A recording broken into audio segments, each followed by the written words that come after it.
Good morning, ladies and gentlemen. I just want to let you know that today we're going to go till 5:30, so I just want to let you know at the beginning of the day that we'll be going till 5:30, okay? All right, thank you. All right, your next question, yes, ma'am? Thank you, Your Honor.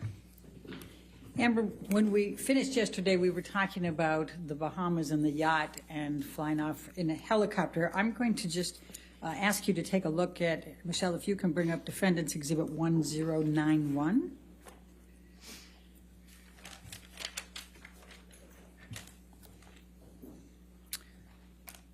I think that's 1090.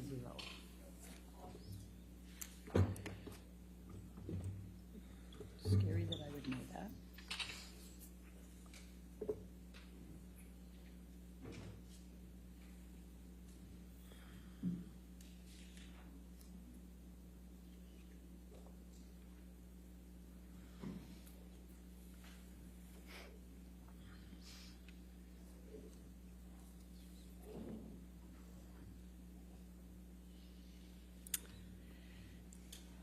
Do you recognize this picture? Yes, that looks like the picture I took of Johnny in July, around July 2013. Okay, and why did you take this picture? Because at the time, I was already sensitive. I'd been in a relationship with Johnny for over a year, coming up on 2 years, and I had already noticed that there was this pattern of behavior changes with him that would make my life significantly more complicated or peaceful, difficult, or wonderful, depending on what he was using. And I only could tell what he was using because I would have to look for clues, and he would pass out and get sick and lose control of himself, and then people would pick him up and clean him up and fix it, and he wouldn't either remember, or he would deny it, or he would accuse me of saying that this had happened when it didn't, and there was no one to back me up. There was just his employees and everyone who had been taking care of him, versus my word. And so I started to take pictures to say, look, this is happening. This is, I understood enough about addiction to know that you have to hit rock bottom. Like, you have to have some consequence for your action or for your behavior if you ever change to get better. And it seemed to me like that was not happening. So I noticed a behavior pattern change, and he started to, instead of, fits of rage, he started to pass out a lot and fall asleep, and kind of fall asleep mid-conversation, and it was just a pattern change. So I started to pick up on the clues so I could figure out what I was dealing with. Your Honor, I'd like to move the admission of Exhibit 1091. Any objection? No objection, Your Honor. 1091 in evidence, you can publish. Thank you, Your Honor. And Ms. Heard, and what is depicted in this picture? Please tell the jury. Johnny passed out on the island where we were vacationing. He had a bit of a stint of sobriety right before this, and it started to change with his friend Paul Bettany. And yeah. Okay. Now I'm going to ask you, Michelle, can you bring up Defendant's Exhibit 1095? We talked about March 2013 yesterday, and I just wanted to bring this up quickly.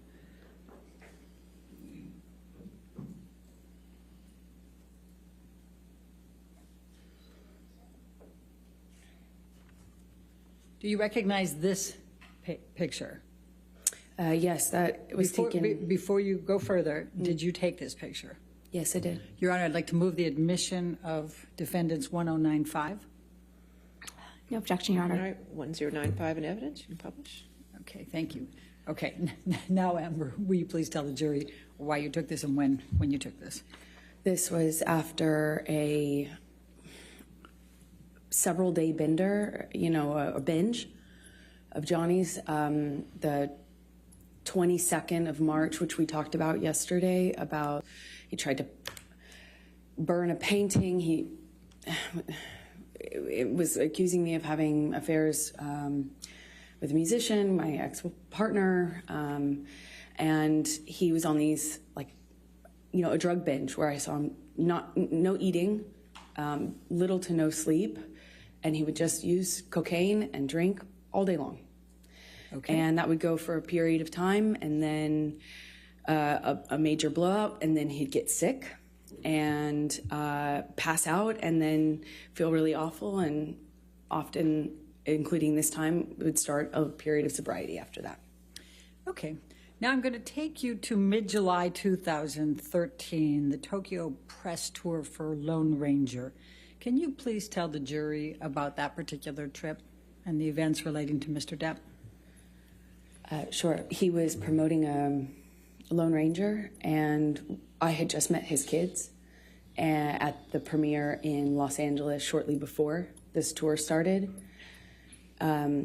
They found out about me. Amber, I'm going to just ask you not to go through that. Sure. Just take us to Tokyo, please. Okay. So I believe we went from that stop to Tokyo with the kids, and he had difficulty with drinking in front of them. He was trying to hide it, and yet he was dealing with some stress around his career. I didn't have a lot of details, but he was drinking at the restaurant, and the kids were kind of, you know, noticing, but not really sure what to make of it. Objection calls for speculation and hearsay.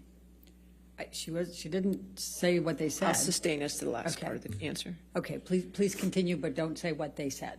Okay, the kids said.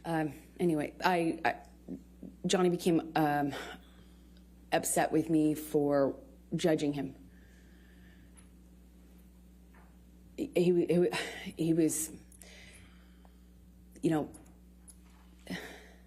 it was like I couldn't win if I didn't do anything, if I didn't say anything to him about the drinking, if I didn't acknowledge it, it got worse.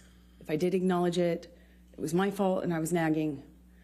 And I get it, you know, I wouldn't like to be told what to do either. So, but it made him really angry, and the kids were on this press tour, and I was just concerned about them. I was concerned about them hearing us. Johnny screamed at me in the hotel room, and all I could think were the kids were in an adjoining room. What if they could hear us? You know, I had just met them, and I didn't want them to think poorly of me and hate me, not knowing what was going on, you know, in our behind closed doors. I remember him, it was name calling, and he eventually passed out. Do you recall what names he called you? Do you recall what he said? I heard at this time, nagging bitch all the time, called me a cunt. He even said that he made a mistake with me, and that he didn't want to, that when we touched back down, he'd get rid of me and I'd go back to, he said some disgusting things to me. I don't know if I need to repeat it. Okay, let's go. Michelle, can you bring up Defendant's Exhibit 1090? You indicated, I think, that he passed out at the end of that.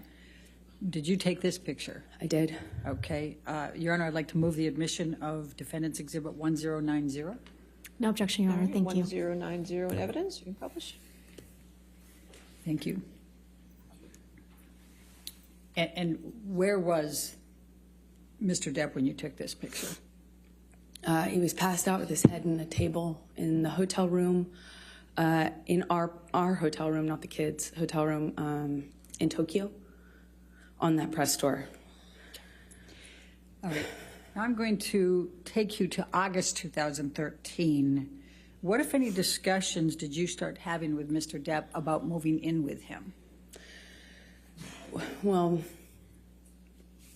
after this, I was getting close to his kids, and he had a stint of sobriety shortly after that. and it felt really good again. And shortly after that, he started suggesting that I let him rent my apartment for the vultures. That's what he called the press. And he said now that we were like a known couple, now that it was out in the press, that my apartment wasn't like safe effectively for me. And I had a modest apartment in Los Angeles. And so he started saying I needed to have security on me, or we'd rent out the neighboring houses because of the vultures. And it was a conversation, and then that conversation evolved into I should move in with him. Always wanted me to go with his security guards, wanted me to have his credit card. Obviously, I wouldn't accept that, but the conversation about moving in became, hard to resist because I was increasingly becoming a part of his life, and also loving his family and feeling like, more stability would mean more stability with him and his struggles with drug and alcohol use. And I thought I would minimize some of the jealousy and insecurity that he had. It was hard for me to justify working. Every audition, every meeting, every script I got was a negotiation or a fight. I had to justify it like as if I was saying, hey, let's have an open relationship. It was, and I thought that would be minimized if I could make him feel more secure. But, if we live together, certainly there would be more security, right? And that was my reasoning. So you talked about still reading scripts and things. What, if anything, did you do